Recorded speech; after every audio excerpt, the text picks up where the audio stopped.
अध्याय 3 कर्मयोग। अर्जुन पूछते हैं, हे जनार्दन, यदि आपको कर्म की अपेक्षा ज्ञान श्रेष्ठ लगता है तो फिर हे केशव, मुझे इस भयंकर कर्म में क्यों लगा रहे हैं? आप मिले हुए वचनों को कहकर मेरी बुद्धि को मानो मोहित कर रहे हैं। इसलिए एक बात बताओ प्रभु, जिससे मेरी उलझन दूर हो सके, जिससे मैं कल्याण को प्राप्त हो जाऊं। श्री भगवान बोले, हे निष्पाप, इस दुनिया में दो प्रकार की निष्ठा यानी दो प्रकार का विश्वास है। एक है सांख्य योग, जिसका रिश्ता ज्ञान से है, और दूसरा है कर्म योग, जिसका लेना देना सिर्फ कर्म से है। अपनी इंद्रियों को वश में कर परमात्मा में ध्यान लगाना ज्ञान योग से होता है, और इसको कहते हैं संन्यास या सांख्य योग। और दूसरा होता है कर्म योग, मतलब निष्काम कर्म करके फल में आसक्ति न रखना। मनुष्य न तो कर्मों का आरंभ किए बिना निष्कर्षता को यानी योग निष्ठा को प्राप्त होता है, और न कर्मों के केवल त्याग मात्र से सिद्धि यानी सांख्य निष्ठा को ही प्राप्त होता है। अर्थात कर्म को छोड़ देने से या उसे त्याग देने से न तो कोई सन्यासी बन सकता है और न ही कोई कर्मयोगी बन सकता है। निस्संदेह कोई भी मनुष्य किसी भी काल में क्षण मात्र भी बिना कर्म किए नहीं रहता, क्योंकि सारा मनुष्य समुदाय कर्म करने के लिए ही पैदा हुआ है। बिना कर्म किए कोई रह नहीं सकता है। जो मंदबुद्धि मनुष्य सिर्फ दिखावे के लिए कहता है कि उसने समस्त इंद्रियों को वश में कर लिया है, परंतु वह मन ही मन उन इंद्रियों के विषयों का चिंतन करता रहता है, वह मनुष्य मिथ्याचारी अर्थात दंभी कहा जाता है।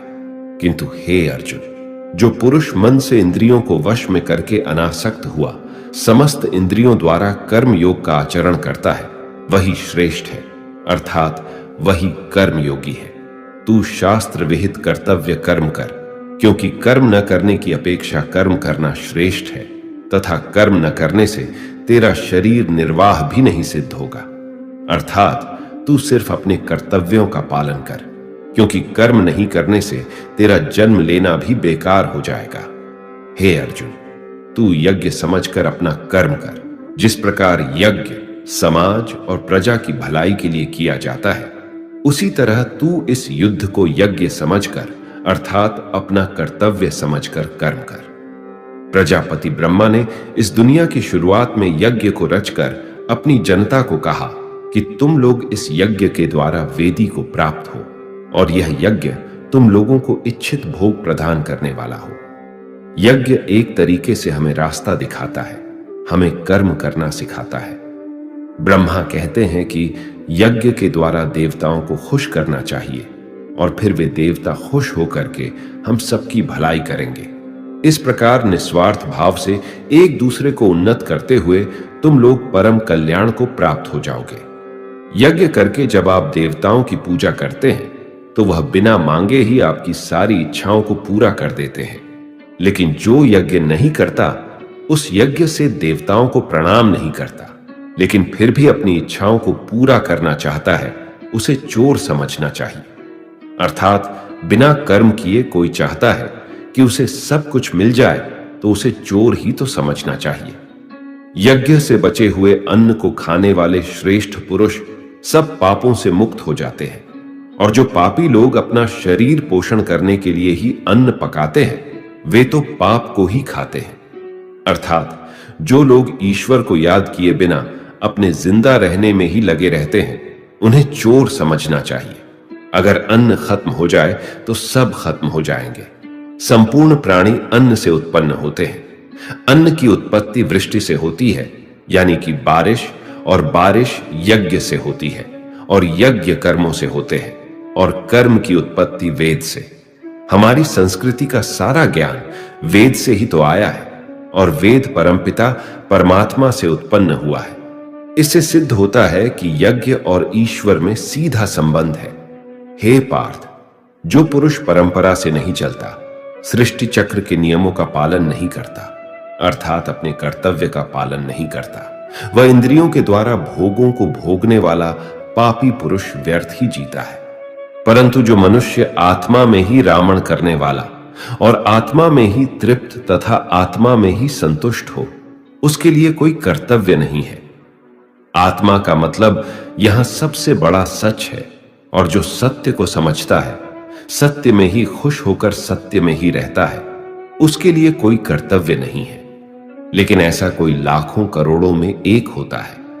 उस महापुरुष का इस विश्व में न तो कर्म करने से कोई प्रयोजन रहता है और न कर्मों के न करने से ही कोई प्रयोजन रहता है, तथा संपूर्ण प्राणियों में भी इसका स्वार्थ से कोई संबंध नहीं रहता। कहने का सीधा मतलब है, जिसे परमात्मा मिल चुका है वह कोई और दूसरा कर्म क्यों करे। इसलिए तू निरंतर आसक्ति से रहित होकर, अर्थात अपनी इच्छा को त्याग कर सदा कर्तव्य कर्म को भली भांति करता रहे, क्योंकि आसक्ति से रहित होकर कर्म करता हुआ मनुष्य परमात्मा को प्राप्त हो जाता है। बहुत से ऐसे लोग हैं जो कर्म करते हुए ही परम सिद्धि को प्राप्त हुए थे। जनक आदि ज्ञानी जन भी आसक्ति रहित कर्म द्वारा ही परम सिद्धि को प्राप्त हुए थे। इसलिए तुझे कर्म करना ही उचित है। श्रेष्ठ पुरुष जो जो आचरण करता है, अन्य पुरुष भी वैसा वैसा ही आचरण करते हैं। वह जो कुछ प्रमाण देता है, समस्त मनुष्य समुदाय उन्हीं के पद चिन्हों पर अपने रास्ते चुनता है। इसलिए सज्जन व्यक्तियों को सदैव अच्छा व्यवहार करना चाहिए। हे अर्जुन, मेरा इन तीनों लोकों में न तो कुछ कर्तव्य है और न ही कोई वस्तु प्राप्त करने योग्य है, फिर भी मैं कर्म में ही बरतता हूं। अर्थात मैं भी कर्म करते हुए अपने कर्तव्य का निर्वाह करता रहता हूं। श्री भगवान कहते हैं, हे पार्थ, यदि मैं कर्मों को करने में सावधानी न बरतूं तो बड़ा अनर्थ हो जाएगा, क्योंकि मनुष्य सब प्रकार से मेरे ही मार्ग का अनुसरण करते हैं।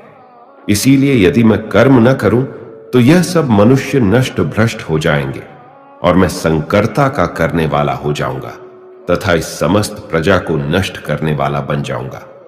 हे भारत, जिनमें समझ नहीं होती वह कर्म में आसक्त होकर कर्म करते हैं। आसक्ति रहित विद्वान को भी चाहिए कि वह भी लोगों को सही दिशा दिखाने के लिए उसी प्रकार कर्म करे। जो ज्ञानी हैं, जिन्हें ईश्वर की सच्चाई मालूम हो चुकी है, उनकी यह जिम्मेदारी बन चुकी है कि उनके काम करने के तरीके से कहीं किसी और के मन में काम करने के प्रति अश्रद्धा या अपमान न पैदा हो जाए। इसलिए उन ज्ञानी जनों के लिए यह जरूरी है कि वह ऐसा उदाहरण सामने रखें जिससे हर कोई अपना कर्म, अपना कर्तव्य करने के लिए प्रेरित हो। वास्तव में संपूर्ण कर्म सब प्रकार से प्रकृति के गुणों द्वारा किए जाते हैं, तो भी जिसका अंतकरण अहंकार से मोहित हो रहा है, ऐसा अज्ञानी मैं करता हूं, ऐसा मानता है। तामसिक गुण वाले व्यक्ति आलस्य या नींद इसी प्रकार के कर्म करते हैं। राजसिक गुण वाले बात बात पर शौर्य या बहादुरी दिखाने का काम करते हैं। लेकिन ज्ञानी मनुष्य जानते हैं उसके गुण ही उससे कर्म करवा रहे हैं, और जो ज्ञानी नहीं होते वह समझते हैं कि सब कुछ वही कर रहे हैं। कर्म में लगे हुए ज्ञानियों को यह जानना चाहिए कि गुण ही उनसे कर्म करवाते हैं, वह खुद कुछ भी नहीं करते। और जो ज्ञानी इस बात को समझ लें तो यह उनकी जिम्मेदारी होती है कि वह अज्ञानियों को समझाए कि कर्म ही उनका धर्म है।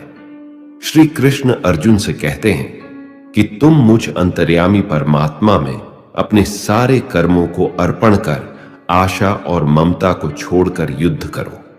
जो कोई मनुष्य दोष दृष्टि से रहित और श्रद्धा युक्त होकर मेरे इस मत का सदा अनुसरण करते हैं, वे भी संपूर्ण कर्मों से छूट जाते हैं। परंतु जो मनुष्य मुझ में दोषारोपण करते हुए मेरे इस मत के अनुसार नहीं चलते हैं, उन मूर्खों को तो संपूर्ण ज्ञानों में मोहित और नष्ट हुआ ही समझ। इस प्रकार उपनिषद, ब्रह्म विद्या तथा योग शास्त्र रूप श्रीमद् भगवद गीता के श्री कृष्ण अर्जुन संवाद में कर्म योग नाम का तीसरा अध्याय संपूर्ण हुआ।